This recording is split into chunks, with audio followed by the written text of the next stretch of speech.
안녕하세요. 저는 얼마 전에 재작년에 이혼을 한 전 남편과 잠깐 만나는 일이 있었습니다. 불과 2년밖에 지나지 않았는데 상당히 많이 변해 있어서 알아보기 어려웠어요. 그 모습을 보며 작년 같은 때에 이혼을 선택한 이유를 다시 생각해보게 되었습니다. 그날은 10년간의 결혼 생활이 한순간에 무너져버린 날이었고 삶 속에 많은 변화가 찾아왔습니다. 결혼한 후 10년 동안 시댁과의 관계가 항상 좋은 편은 아니었지만 참아내며 살아가기로 했었습니다. 남편도 특별히 문제를 일으킨 적은 없었기 때문에 큰 분노를 표출한 적이 없었고 다른 가정들과 마찬가지로서요. 평범한 삶을 살아왔습니다. 그런데 아무런 준비도 없이 갑자기 찾아온 변화는 저에게 엄청난 충격을 안겨주었습니다. 매년 시댁에서 김장을 해왔기 때문에 그날도 당연하게 시댁에서 김장을 진행했었는데 매번 해오던 양에 비해 그날 김장의 양은 평소 알던 것보다 훨씬 더 많이 준비되어 있었더라고요. 그것을 보며 들었던 생각은 작년 김장이 적어서 이번에는 좀 더 많은 양을 준비하신 줄 알았는데 그것은 제 착각이었다는 걸 김장이 전부 끝나고 나서야 그 이유를 알 수 있었습니다. 실은 시모는 평소 해오던 김장 양보다 100포기 정도 더 많이 준비해둔 것입니다. 거의 끝나갈 때쯤 귀한 손님이 오겠다고 해서 재촉하셨어요. 약속 시간이 다 되어가면서 서둘러 정리하라고 하셨고 그리고 100포기 김장김치를 한쪽으로 빼놓으라고 시키셨죠. 얼마나 대단한 분들이 오셨는지 김장김치를 100포기나 주시는 걸 이해하기 힘들었지만 시키는 대로 움직이기로 했습니다. 그때까지는 제가 아무것도 모르고 있었어요. 그런데 이상한 손님이라고 묘사했던 그분이 시댁에 발을 들이자마자 뭔가 좋지 않은 느낌이 들었습니다.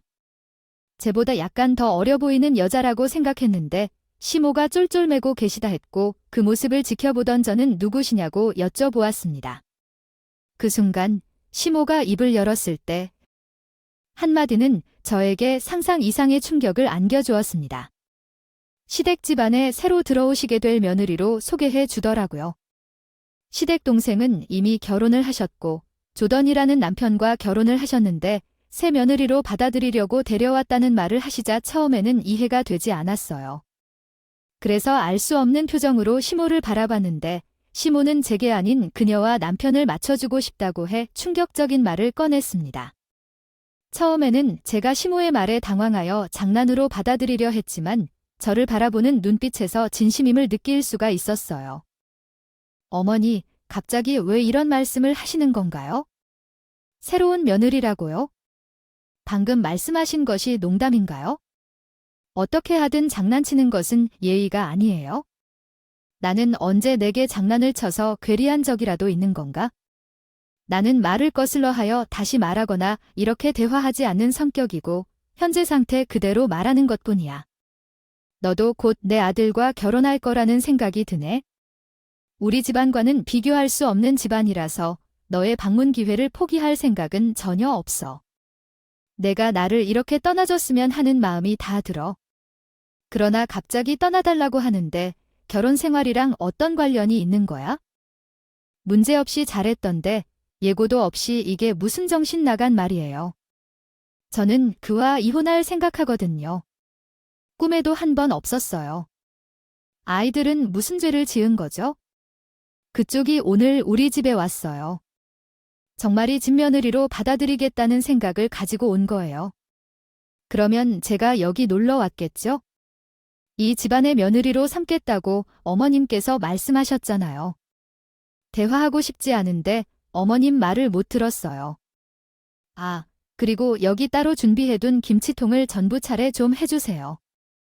하던 일은 끝까지 마무리 지어야 해요. 어머님, 그럼 저희 방에 들어가서 하던 얘기를 계속할까요? 못한. 대화 마무리가 잘 되어야만 결혼이 성사될 수 있다는 사실을 어머님도 잘 아시죠? 그러니 서둘러 끝내고 빨리 나가보세요. 아이 여자 정말 웃기는 여자네. 너 미친 거 아니야? 아니, 언제 봤다는 거야? 나한테 명령하냐고? 너야말로 남의 가정을 화탄낼 생각 말고 당장 꺼져. 웃어. 내가 지금 장난을 하는 거로 보인다면? 지금 누구 앞에서 목소리를 높여? 지금 중요한 얘기를 해야 되는데. 밖에 주차되어 있는 차에 김치통을 옮겨놓고 집으로 돌아가라. 갑자기 찾아온 돌발 상황에서 받은 더 큰 충격은 이런 광경을 동서노서 시부가 뒤에서 전부 지켜보고 있었다는 거였어요. 어제는 나만 모르고 모두가 이미 인식하고 있던 사실을 늦게 듣자 나는 용서할 수 없었습니다. 시모가 부엌으로 상간녀를 데리고 가려고 했을 때 그 뒷모습을 보고 냉정을 잃은 나는 망설이지 않고 상간녀의 머리카락을 잡았습니다. 내 삶의 위기가 다가오는 것을 직감하며 가족이 붕괴되는 것을 원치 않았던 나는 그녀를 반드시 밖으로 쫓아내야 했습니다. 그러나 그렇게 되자 정신을 잃은 것처럼 난리를 부리고 있을 때 뒤늦게 돌아온 남편이 나와 상간녀가 엉겨있는 모습을 보고 크게 놀랐습니다. 급하게 달려왔는데 저희와 상간녀를 분리시킨 뒤 괜찮냐며 온몸을 살펴주고 계셨습니다. 다친 곳은 없는지 물어보는 모습에 결국 눈시울이 붉어지고 남편의 뺨에 손을 올려버린 것입니다. 제가 아닌 상간녀의 몸 상태를 살펴보고 있던 것이었네요. 저만 모르고 있던 것이지 남편을 포함해 시댁 식구들 전부 상간녀를 며느리로 받아들일 마음의 준비를 하고 있었다는 게 엄청난 충격으로 다가왔습니다. 그리고 남편의 한마디가 저를 주저앉게 만들었습니다. 어머니가 이 사람을 불렀어요. 아, 그냥 좀 기다려주면 제가 알아서 이 사람과 정리한다고 했잖아요. 이렇게 일을 키우게 되면 우리가 불리해진다는 거? 몰라요. 시간도 많지 않으니까 그런 거잖아. 의사 며느리가 없기가 어디 쉬운 줄 아나. 새 며느리가 내민 조건에 대해서 우리도 빨리 결정을 내려야 할 거 아니야? 저도 마음 준비가 필요하잖아요. 어차피 결정권은 저에게 달려있는데 왜 이렇게 안 좋게 만들어서 저를 힘들게 하세요? 어머니는 그 방 신경 끄세요. 아들 배가 도착했을 때 서둘러 올라타야지. 때를 놓쳐 떠나버린 다음에 붙잡으려 하면 너를 기다려줄 것 같니? 의사 며느리였기가 어딜 쉬운 줄 아나. 의사 며느리가 우리 집안에 들어오면 우리도 입술이 달라지는 것을 느끼는데 어떻게 마음이 급해질 수 있겠어요? 며느리에게 시간이 없다고 말했잖아. 어찌되었든 결국 그 사실이 알려지겠지만 그때나 지금이나 얼마나 차이가 있겠어요. 빨리 해결하고 각자의 삶을 살아가면 되는 것이죠. 세상에 시간이 없어서 급하다고 하잖아. 다들 마치 정신이 없어 보여요. 의사 며느리가 한 집을 망칠 만큼 좋아하게 될 것 같아요. 당신들 집안이 매우 중요한 비중을 차지하고 있어 보여요. 의사 며느리가 되면 상황이 달라질 것 같아요. 밖에서도 대우가 달라질 것 같아요. 대충 말하자면 저 여자가 서둘러 나를 대신하여 그 자리에 앉고 싶어하는 이유가 있을지도 몰라요. 순순히 그렇게 되길 기다려줄까 몇 년이 걸리던 나는 소송으로 진행할 거고 내가 받은 피해에 대해선 전부 다 뜯어낼 거야. 누가 이기나 한번 해보자고. 소송을 하든 말든 그건 내가 알아서 하면 되는 문제니.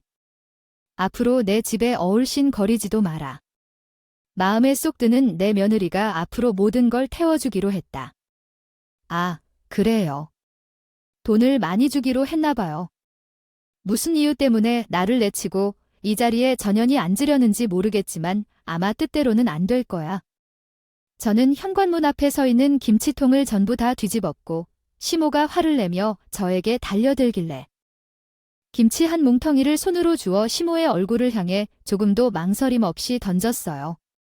그리고 또다시 김치를 주어 명품 정장 차림의 옷을 입은 상녀에게 달려가 얼굴과 몸을 사정없이 문지르고 버렸습니다. 남편은 눈이 돌아간 재판을 잡아 강하게 밀쳤는데 그로 인해 매운 김장 양념에 고통을 호소하며 비명을 지르고 있는 상간녀의 얼굴을 닦아주는 남편에게까지 김치통을 머리 위로 부었습니다. 이때 동선의 아시부가 힘을 합쳐 저를 밖으로 내쫓아버리고 저는 마당에 있던 긴 장대를 들고 뒷마당으로 갔습니다. 땅에 묻은 김치독을 전보다 깨부수어 버렸습니다. 힘들게 고생해서 만든 김장김치가 그들의 입으로 들어가는 것이 너무 떨려서 싫었어요. 하나도 먹지 못하게 김치독을 전부 깨부숴 버린 뒤 거친 숨을 고르고 있는데 얼굴이 김치 양념으로 범벅이 되어버린 채로 제게 다가와 장대를 빼앗으려고 하자 사정없이 휘둘렀어요. 제 손에 묻어있던 양념 때문에 장대가 손에서 미끄러져 멀리 날아가 버렸고 시모가 가만두지 않겠다며 양손을 뻗어 제 머리카락을 잡으려 하자 김치를 못 얻을 때 쓰던 고무 장갑을 주워들어 시모의 뺨을 향해 세차게 내리쳐 버렸어요. 어떤 이유로 인해서 아직은 듣지 못했지만 의사 며느리를 얻기 위해서도 당신들에게서도 상응하는 조건을 가져왔을 거야. 그 조건이 마음에 들어서 의사 며느리라는 타이틀을 획득하고 싶어 하여 나를 거절하려고 몰래 관계를 진행해왔을 것이다. 끼리끼리 잘 놀면서 있네. 이런 식으로 나오면 잘 먹고 잘 살아갈 수 있을 것 같아. 내가 주는 부분을 받고 잘 살아가는 것을 지켜보겠어. 그리고 이는 내 할 일이기 때문에 난 가져갈 거야. 고무장갑으로 얼굴을 때린 시모는 날 노려보고 있었지만 내가 정신없다는 걸 알고 있기 때문에 속수무책으로 날 당했어요. 괜히 또 건드렸다가 더 큰일이 생길지도 모를 두려움을 제 눈빛을 보고 느꼈는지 부들부들 떨며 주저앉아 있었습니다. 그날 힘들게 만들었던 김장김치를 차에 싣은 뒤 친정집으로 향했는데 갑작스럽게 너무 큰 충격을 받아서 운전을 제대로 할 수가 없어 갓길에 차를 세운 뒤 한참 동안 차 안에서 오열을 했습니다. 10년 동안 힘들게 싸웠던 결혼 생활이 한순간에 무너지게 됐으니 맨정신으로 버틸 수 있는 상황이 아니었습니다. 그렇게 차 안에서 한참 동안 눈물을 흘린 뒤 친정에 들어갔고 만신창이가 된 모습을 보게 되었습니다. 부모님께서는 제 모습을 보고 경악했어요. 시댁에서 엄청난 충격을 받아 정신이 반쯤 나가 있었기 때문에 부모님은 그런 제 모습을 보고 놀랄 수밖에 없었죠. 그렇게 그날 있었던 일들에 대해 전부 얘기한 뒤 남편과 이혼을 결정했고 저에게 상처를 준 시댁 식구들에게 분노한 부모님은 당장 시댁에 찾아가겠다고 했지만 또다시 이를 키우고 싶지 않아 그 집에 다시 들어가고 싶지 않다며 조용히 정리할 수 있게 도와달라고 부모님께 부탁했어요. 처음 사실을 알게 됐을 때는 분노한 마음이 커서 소송을 거치고 싶었지만 그 인간들의 얼굴을 장기간 보고 싶지 않았을 뿐더러요. 합의 이혼 시에는 위자료와 재산 분할 등을 제가 원하는 조건으로 맞춰 준다는 말을 듣고 속전속결 이혼을 추진했어요. 그렇게 남편과 별거녀를 상대로 거액의 위자료를 받아냈고 법적으로 남이 되었습니다. 그리고 숙련기간 3개월이 지났을 때 남편과 다시 한번 법원에서 이혼에 대한 확답을 받기 위해 얼굴을 마주하게 되었습니다. 그때 무슨 이유 때문에 저와 이혼을 선택하고 그 여성을 선택했는지 물었습니다. 남편은 어차피 이제 너와 나는 법적으로 완전한 남이니까 왜 그 사람을 선택했는지를 지금은 말해줄 수 있겠지? 나도 처음엔 어머니가 갑자기 여자를 소개해준다고 했을 때 매우 놀랐지만 그 여자가 의사이고 조건도 좋았기 때문에 선택했어요. 나쁘지 않은 것 같아. 고민 끝에 결정을 한 거야. 솔직히 너랑 10년간 결혼 생활하면서 우리 관계에 많이 변화가 있었잖아. 당신한테 여자로서 매력을 못 느꼈고 그렇다고 우리 부모님과 잘 지내는 것도 아니었고 그냥 형식적으로 만나는 것뿐이었어. 내가 우리 부모님에게 살 것이 성격도 아닌 것 같고 나한테도 별 감정이 없이 아이들 때문에 억지로 살아가는 것 같았어. 굳이 결혼 생활 이후가 필요한지 궁금했어.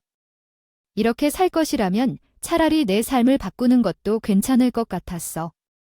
당연히 그쪽 집안에서도 우리한테 요구하는 조건은 있었지? 어머니한테 그 말을 들었을 때 꽤 충격을 받았지만 한번 눈을 뜨면 우리 집안이 변화를 맛볼 수 있을 것 같고 인생을 살아가는 데에 도움이 될 것 같아. 그 사람과 나 사이에서 나온 내 자식들까지 앞으로의 미래가 보장되기 때문에 이 기회가 우리 집안을 변화시킬 수 있는 유일한 방법이라고 생각해요.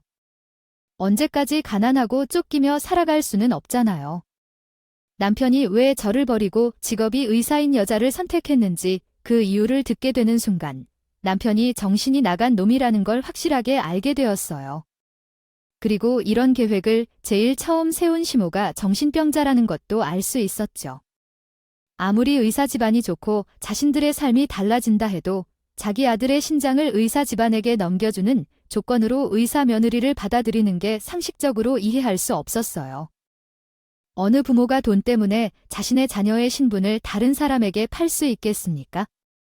그러나 이러한 행동을 수용한 남편도 정신이 나갔다는 것 같았어요.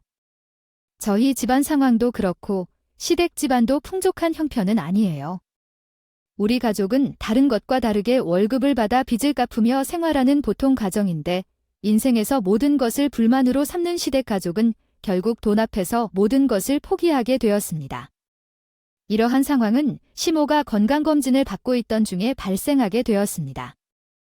담당 의사였던 상간녀가 시모의 건강 상태에 대해 설명을 해주다가 갑자기 눈물을 흘렸다.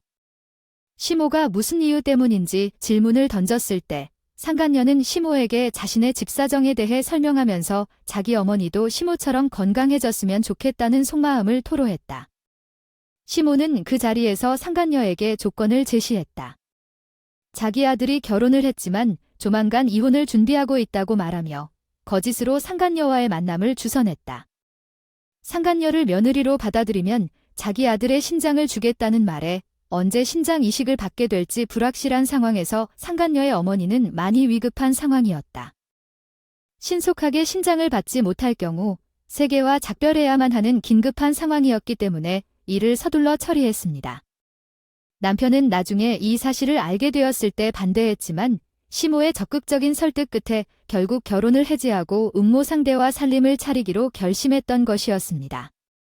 그러나 남편도 이 결정이 쉽지 않다는 것을 깨달았을 때 주저하기 시작했고 그 모습이 답답한 시모를 위해 음모 상대의 어머니가 사망하면 모든 계획이 물거품이 되기 때문에 받아들이기 싫다는 것을 나타냈습니다.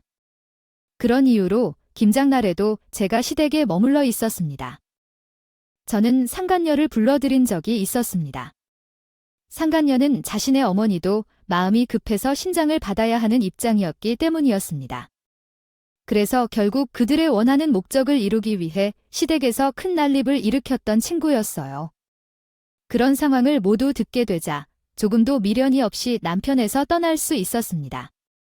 법적으로 남의 남편이 된 후 친정 부모님의 도움을 받아 아이들을 키우면서 먹고 살기 위해 열심히 노력했습니다.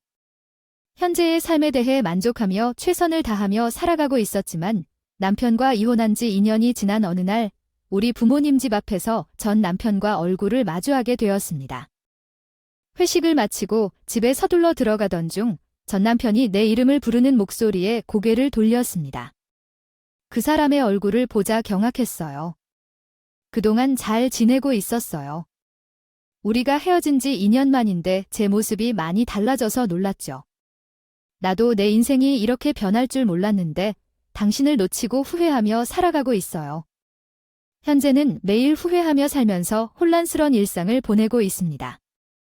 2년 전에 있었던 일들을 기억해요. 그 여자의 어머니에게 심장을 이식해주고 그 여자와 결혼하기로 했었죠. 이제는 그것이 지겹다고 생각해요. 가난이 싫었고 그 집안처럼 잘 살고 싶었기 때문에 넓은 아파트에 외제차를 타면서 의사 부인과 호화스럽게 살고 있는 모습을 상상했어요. 그래서 내 심장 하나 정도는 그 여자의 어머니에게 줄 수 있을 것이라고 생각했지만 막상 수술을 앞둔 순간 내 마음이 변하기 시작했어요. 이식을 하다가 잘못될 수 있는 사례가 있을 수도 있다는 사실을 알게 되면서 내 몸에 문제가 생길 수도 있다는 생각이 머릿속을 떠나지 않게 되었죠. 결국 신장 이식 당일 병원에서 도망쳐 나왔고 그때부터 지금까지 도망자 신세로 전락해버렸어요.